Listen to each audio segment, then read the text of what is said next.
khas dan karakteristik yang berbeda. Walaupun Indonesia memiliki keragaman yang berbeda, mulai dari suku bangsa, ras, bahasa, dan agama, tapi dengan perbedaan itulah yang membuat negara Indonesia berbeda dari negara lain. Walaupun Indonesia memiliki segudang perbedaan, tapi menjadikan negara Indonesia terpecah belah. Sesuai dengan semboyannya, Bhinneka Tunggal Ika, berbeda-beda tapi tetap satu.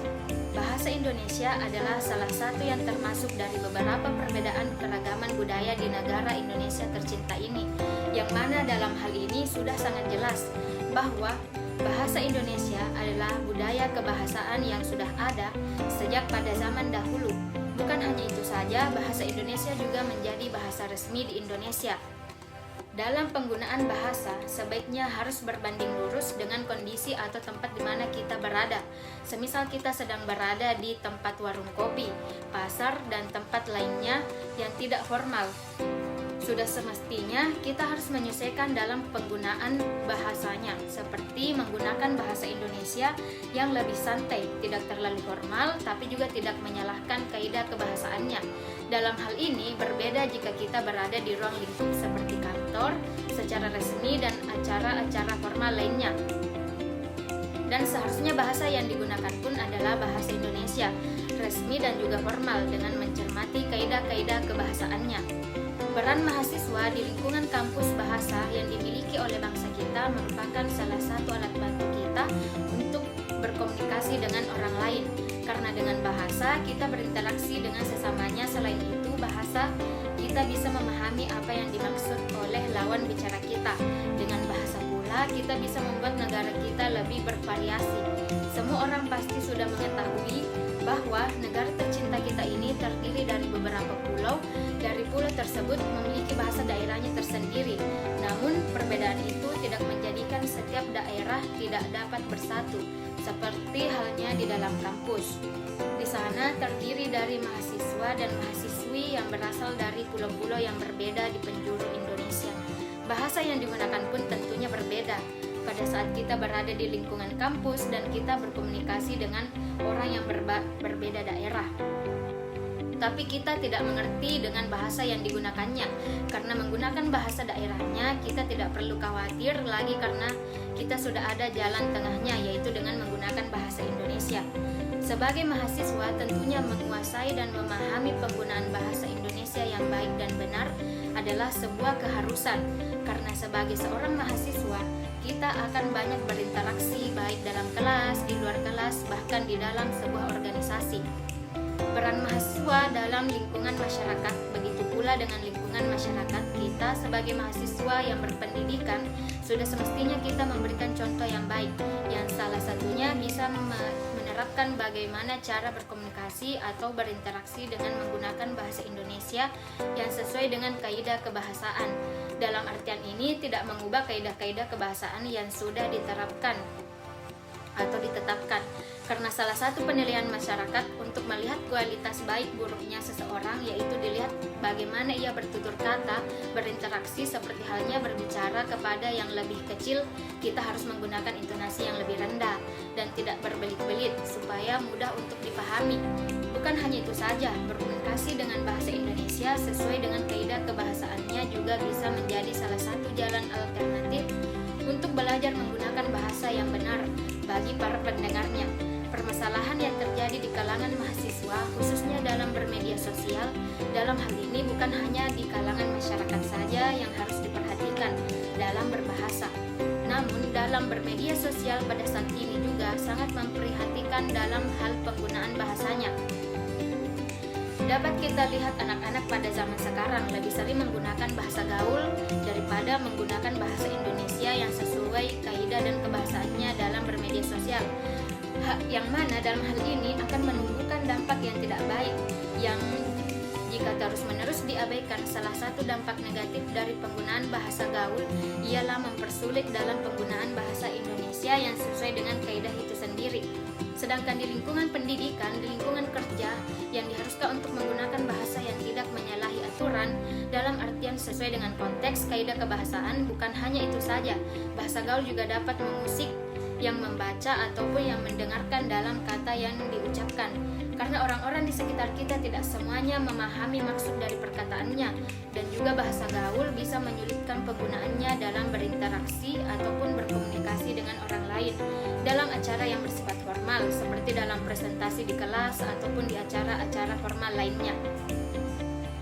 Dan anak muda zaman sekarang sudah sangat melekat dengan bahasa gaul itu sendiri dalam bermedia sosial.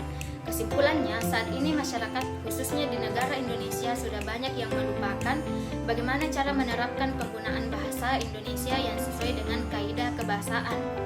Dalam artian sesuai dengan konteks yang telah ditetapkan dalam peraturannya, baik dari segi intonasi, penulisan, dan penggunaan tanda bacanya.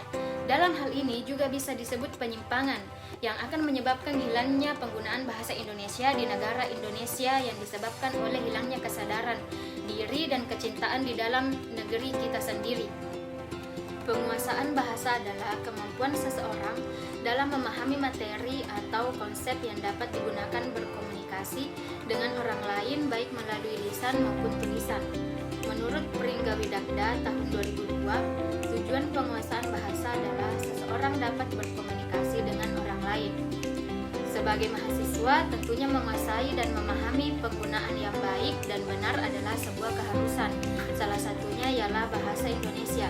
Karena sebagai seorang mahasiswa, kita akan banyak berinteraksi, baik dalam kelas, di luar kelas, bahkan di dalam sebuah organisasi.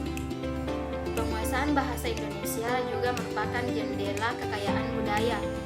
Kekayaan budaya Indonesia dengan mempelajari bahasa Indonesia, seseorang dapat lebih memahami sastra, seni, sejarah, dan tradisi budaya Indonesia secara mendalam. Kemahiran berbahasa Indonesia yaitu kemampuan seseorang dalam berinteraksi menggunakan bahasa Indonesia yang baik dan benar. Seperti yang kita ketahui, banyak sekali bahasa daerah digunakan sebagai bahasa berkomunikasi setiap harinya di lingkungan sekolah. Hal ini dikarenakan tidak semua siswa-siswi memahami penggunaan bahasa Indonesia yang baku. Selain itu, siswa-siswi merasa canggung menggunakan bahasa Indonesia yang baku di luar formal atau resmi. Oleh karena itu, siswa-siswi lebih cenderung menggunakan bahasa Indonesia yang telah terrealisasi oleh bahasa daerah, baik pengucapan maupun arti bahasa tersebut. Bahasa daerah ini sedikit banyak akan berpengaruh terhadap penggunaan bahasa Indonesia yang merupakan bahasa resmi negara Indonesia. Bahasa sangatlah berpengaruh dalam kehidupan sehari-hari. Sering dengan perkembangan era globalisasi yang makin maju, makin tingkat bahasa yang sangat penting.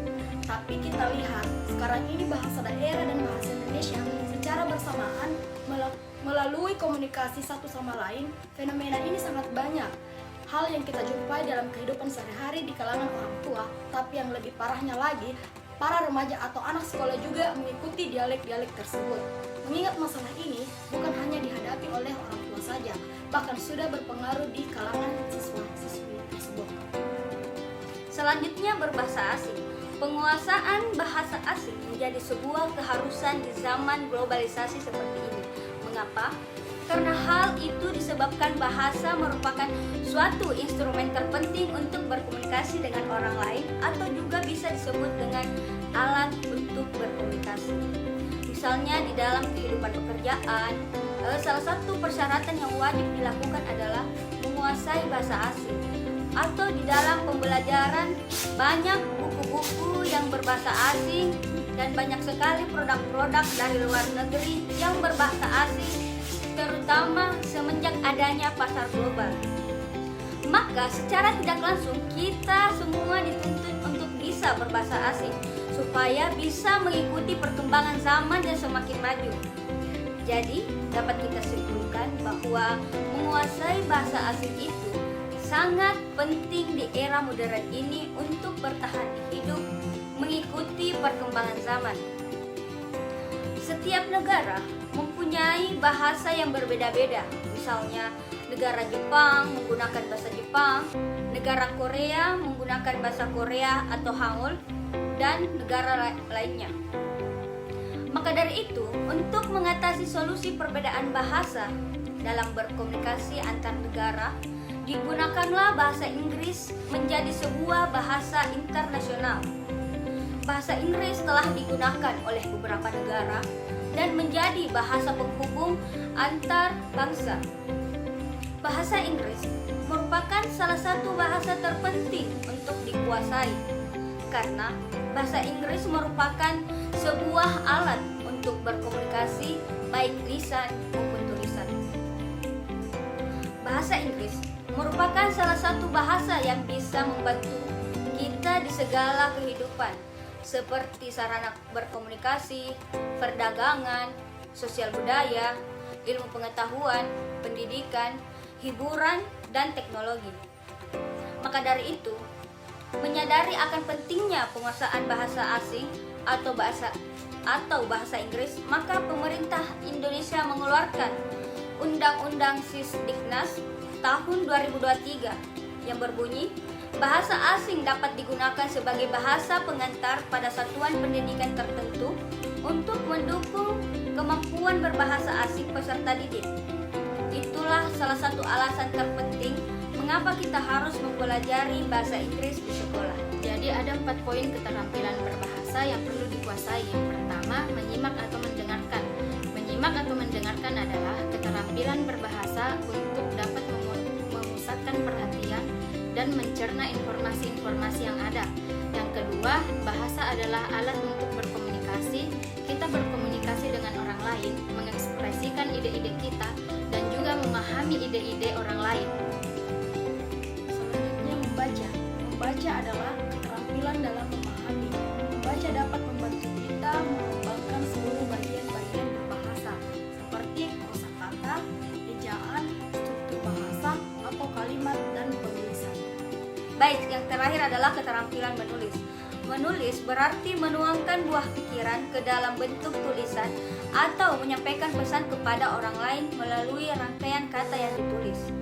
Menulis juga diartikan sebagai ungkapan atau ekspresi perasaan seseorang yang dituangkan dalam bentuk tulisan, sama halnya dengan berbicara. Keterampilan menulis juga termasuk keterampilan berbahasa yang produktif, karena menulis bersifat menghasilkan suatu produk atau karya.